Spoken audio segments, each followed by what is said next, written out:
Hey, what's up, guys? Hey, we're going to talk about a real controversial subject today, which is these guys in Diamond Mine Baseball who hit home runs who never really hit home runs in real life, right?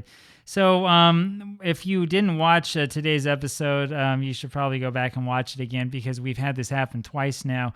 Ralph Branca hit his second home run of the season for the Dodgers, which is pretty impressive when you consider that he didn't have a single home run in real life. So let's go ahead and let's go take a look and see what's going on here. You'd expect the Dodgers to hit a lot of home runs, right? But Branca, really? So here's the team roster page for the Dodgers, and we find Branca. There he is right there. And we'll look at his batting page. This is going to be really hard for you to see, but it says here under home run 0 and 2 in Diamond Mine Baseball. He has had 4 RBIs here in Diamond Mine as opposed to 2 in real life, and he's hitting a lot better in Diamond Mine than he is in real life than he did in real life. It's not that much better. It's not a huge difference, but it is a considerable difference. So, if you don't believe me, we'll go open this one up. This is from Baseball Reference, and let's see if I can make this a little bit bigger for us. Let's see if we can zoom on in. There we go. So this is, just so you know, this is Ralph Branca's page. There he is with the ears and everything like that. I have one of those ears, actually. So I should have a page of my own on here, shouldn't I? Here's his standard batting. You can see 0, 0, 0, 0 for home runs and triples up until 1950 when he hit 2, and then 0 afterwards. I say that he was a good player. He was an all-star in 47, 48, and 49. He wasn't really that bad, but it clearly wasn't really for his bad. Maybe in 48, probably not. He did have 2 home runs in real life, right? So it would be unrealistic for me to come over here and to say that, he never had a home run in real life, how awful this is. There's no way this isn't realistic at all, or blah, blah, blah. Right? It certainly is possible that he could hit a home run. It's not completely out of the question that he would potentially hit a home run in this Diamond Mine replay, even though he didn't have any in real life. There are cases, though, in which people will complain about this. So you'll notice, if you're new especially to the world of baseball simulators, that you get some people who really, really tend to care about this for whatever strange reason, who get really offended if there's a hitter that ends up with a home run that didn't have one in real life. And so I'll give you kind of, the great counter example to this. So the theory behind this is that there's some sort of skill that's required in hitting to be able to hit a home run, and that it's entirely the responsibility of the batter. That's probably not true. It probably has something to do with the pitcher as well. The great classic counter example to this, of course, is this guy, Mickey Lolich. Mickey Lolich, who was a pitcher for the Tigers, hit 0 home runs like in every level, right? So standard batting, 0 home runs completely. Of course, after, 72, when he showed up with the Mets and then with the Padres, he was in the NL, right? So he would have hit then as well. The 73, 74, 75, he must have been with Detroit. Yes, he was with Detroit. And so for those years, he doesn't have a batting profile because he didn't bat. He was a beneficiary of the designated hitter rule. When we take a look, though, at his postseason batting, what we see here is that he hit a home run in the 1968 World Series. Which is interesting, isn't it? In fact, when we click on the 1968 World Series and we go figure this out, I hate these advertisements. Lolich hit his home run in, I think it was in Game 5. Let's go take a look here and see. Mickey Lolich, where are you? Yes, he did get 1 hit in this game at least. And no RBI, so it was not in that game.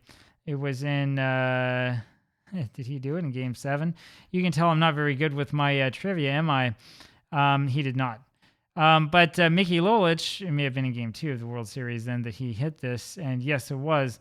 Mickey Lolich is the favorite of fans of Diamond Mine Baseball who use it as an example of how it is possible that a guy who hit no home runs in the regular season can actually hit a home run.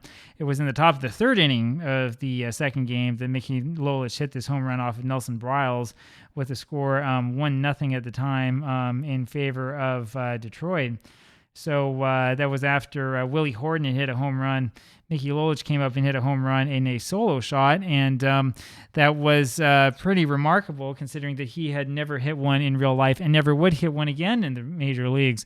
And so what we can say from that is that it's not necessarily a problem in these games if a guy who didn't hit a home run in the regular season ends up hitting one. Having said that, I can tell you, based on this replay, that it really does feel kind of weird. like you feel like what's going on? Like, why is the game coming up with this type of response, especially when it happens twice and we're not even like a third of the way or a fourth of the way through the season, right?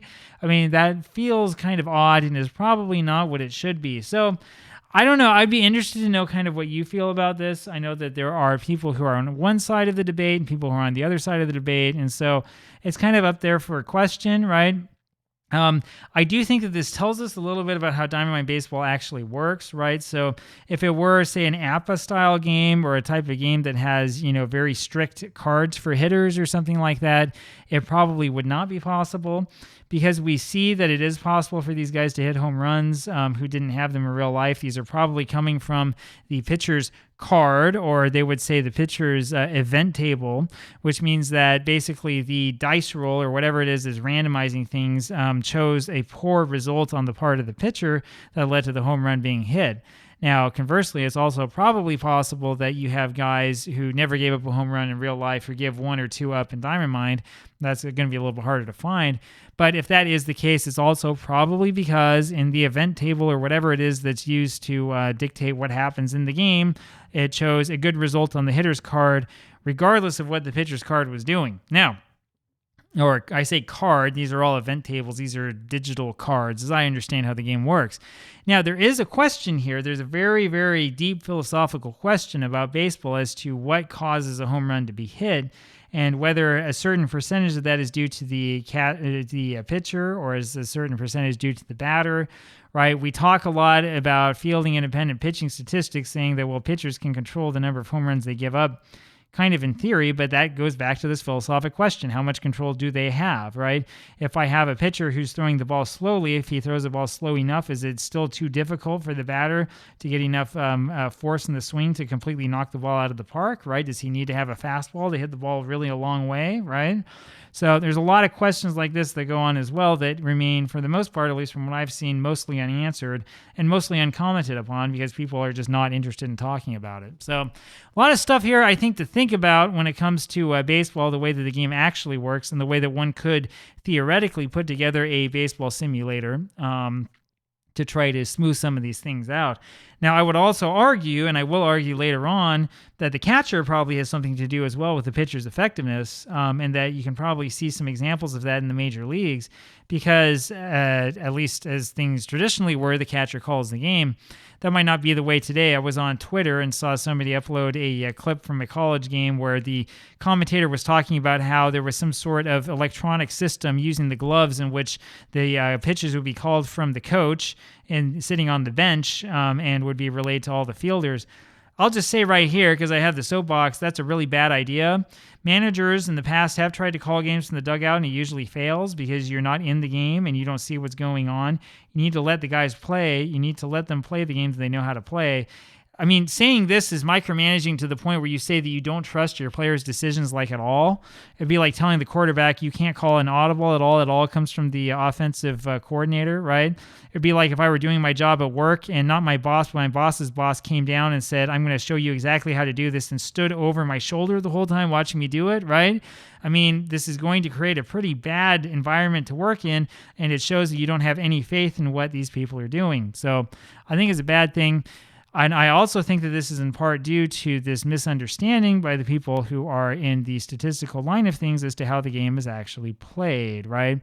Doesn't mean the stats are bad. It doesn't mean that we throw them all away. But it does mean that when we talk about fielding independent pitching, it can't exist. There is no fielding independent pitching because the catcher has a lot to do with what the outcome is. He calls the pitches. So when we're looking at guys giving up home runs, is it possible that the catcher, too, might play a part in this? Well, yeah. Do we have stats on catchers' home runs against, or catchers' batting average against, or catchers, WOBA against, or whatever? Not that I'm aware of. Maybe somebody out there is thinking like this, maybe not, right? I wouldn't say that the catcher has 100%, to do with what happens as a result of the play. But I would suspect that if you looked at this closely, you would see a difference between different types of catchers. And probably the catchers recognized as good field generals and Hall of Fame level players are probably doing better in those regards than the guys who lasted up for a cup of coffee and then got kicked out.